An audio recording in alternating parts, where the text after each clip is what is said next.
আসলতে আজিৰ এই ফলাফলৰ বিজেপি দলৰ অসমত ঐতিহাসিক বিজয়ৰ মূল কেইটামান কাৰণ যিকেইটা আমি সাধাৰণ ৰাইজে অনুভৱ কৰিছোঁ সেইকেইটাৰ দুটামান কাৰণ ক'ব বিচাৰিছোঁ।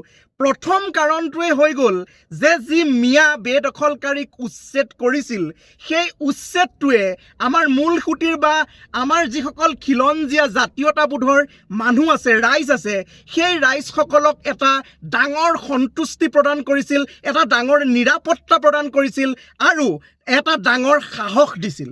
আৰু সেই বস্তুটোৱে আচলতে হিমন্ত বিশ্ব শৰ্মাই এটা সাহসী পদক্ষেপ আছিল আৰু তাৰ ফল, তাৰ উপহাৰ হিচাপে আজি ৰাইজে এই জনমত প্ৰদান কৰিছে।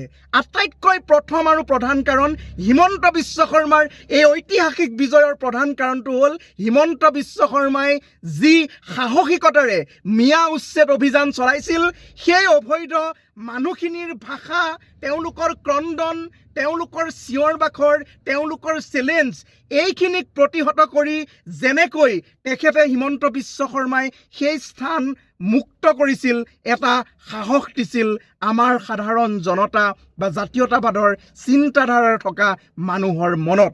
দ্বিতীয়টো কাৰণ হৈ গ'ল যে হিমন্ত বিশ্ব শৰ্মা নেতৃত্বাধীন চৰকাৰৰ নিকা নিযুক্তি।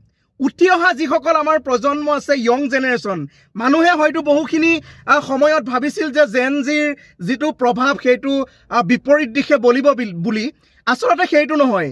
তেওঁলোকে নিজৰ ভৱিষ্যত সুৰক্ষিত কৰিবৰ বাবে তেওঁলোকে যাতে নিকা নিযুক্তিৰে তেওঁলোকৰ ভৱিষ্যত সুৰক্ষিত হয়, তেওঁলোকে চাকৰি লাভ কৰে, সেইবাবেই তেওঁলোকে হিমন্ত বিশ্ব শৰ্মাক বাছি ল'লে। আৰু তৃতীয়টো কাৰণ হৈ গ'ল এই মহিলা শক্তি। মহিলা শক্তিক যিদৰে হিমন্ত বিশ্ব শৰ্মাৰ আঁচনিৰ জৰিয়তে তেওঁলোকক বিভিন্ন ধৰণৰ সুবিধা প্ৰদান বা ধন টকা পইচা দিয়াৰ ব্যৱস্থা কৰিলে, সেইটোৱে অন্তিম সময়ত মহিলা ভোটখিনি সম্পূৰ্ণৰূপে নিজৰ দখলত অনাত হিমন্ত বিশ্ব শৰ্মা চৰকাৰ সম্পূৰ্ণৰূপে সফল হ'ল। লগতে বিৰোধী শক্তিৰ যি বিফলতা, বিৰোধী শক্তিৰ যিখিনি মাইনাছ পইণ্ট, সেই প্ৰধান মাইনাছ পইণ্ট কেইটাও বিজেপিক এই ঐতিহাসিক জয়ৰ ক্ষেত্ৰত সহায় কৰিলে। প্ৰথমটো মাইনাছ পইণ্ট গৌৰৱ গগৈৰ নিজৰ। তেখেতৰ ওপৰত মানুহে বিশ্বাস ৰাখিছিলে, ৰাইজে বিশ্বাস ৰাখিছিলে, কিন্তু সেই মানুহজন কেতিয়াও অসমীয়া হ'বলৈ চেষ্টা নকৰিলে।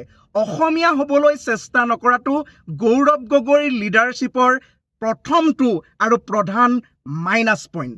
আৰু লগতে সেই অখিল গগৈয়ে সেই যোনটো মিয়া প্ৰীতি দেখুৱালে, সেই মিয়া প্ৰীতিৰে আচলতে অখিল গগৈ যোনটো মিয়া প্ৰীতি দেখুৱালে, সেই মিয়া প্ৰীতিটোৱে আচলতে অসমীয়া সেই মই আকৌ কৈছোঁ যে মূল সুঁতিৰ বা জাতীয়তাবাদৰ চিন্তাধাৰাৰ মানুহখিনিক এটা ক্ষোভিত কৰিলে। আটাইতকৈ ডাঙৰ বিৰোধী শক্তিৰ ভুল আছিল তেওঁলোকে কোনো ধৰণৰ এজেণ্ডা ৰাইজৰ সন্মুখত ৰাখিব নোৱাৰিলে।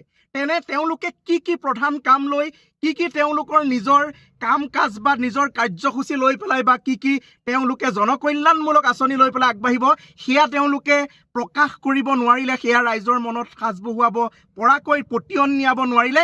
তেওঁলোকে কেৱল এটা ইছ্যু উঠালে, সেইটো হৈ গ'ল জুবিন গাৰ্গৰ ন্যায়। জুবিন গাৰ্গৰ ন্যায়টো কেতিয়াও ৰাজনৈতিক ইছ্যু হ'ব নোৱাৰে। আৰু সেই কথাটো যিসকলে আচলতে সাধাৰণ ৰাইজে ভালকৈ বুজি পায় আৰু সাধাৰণ ৰাইজে জানে যে গৌৰৱ গগৈ জুবিন গাৰ্গক কিমান ভালকৈ জানে বা এই ৰাজনৈতিক ক্ষেত্ৰত জুবিন গাৰ্গৰ ন্যায়ৰ বাবে মাত মতা মানুহখিনিৰ আচল চৰিত্ৰও ৰাইজে জানে। এই তিনিটা প্ৰধান কাৰণ আছিল যিকেইটাই বিৰোধী শক্তিক আটাইতকৈ বেছি দুৰ্বল কৰিলে। তাৰ ভিতৰতো কেইটামান ভাল পইণ্ট আছিলে যে জ্ঞানশ্ৰী বৰা বা কুংকিৰ দৰে যিসকল নতুন প্ৰজন্মৰ যুৱতীয়ে এই ইলেকশ্যনটোত কিছু ক্ষেত্ৰত এটা নতুন দিশৰ সূচনা কৰিলে, সেইখিনিও ৰাইজে আদৰি ল'লে। তেওঁলোকৰ হেৰুৱাবলগীয়া একো নাই, নতুন প্ৰথমবাৰৰ বাবে তেওঁলোকে খেলিছে ডাঙৰ ভাগা নেতাৰ সন্মুখত। গতিকে তেওঁলোকৰ সেই পদক্ষেপটো, তেওঁলোকৰ সেই চেষ্টাটো আগন্তুক দিনত ভাল হ'ব বুলি আশা কৰিছোঁ। পুনৰবাৰ সকলোলৈ জয়ী হোৱা সকলোলৈ শুভেচ্ছা জনাইছোঁ, অভিনন্দন জনাইছোঁ। ধন্যবাদ।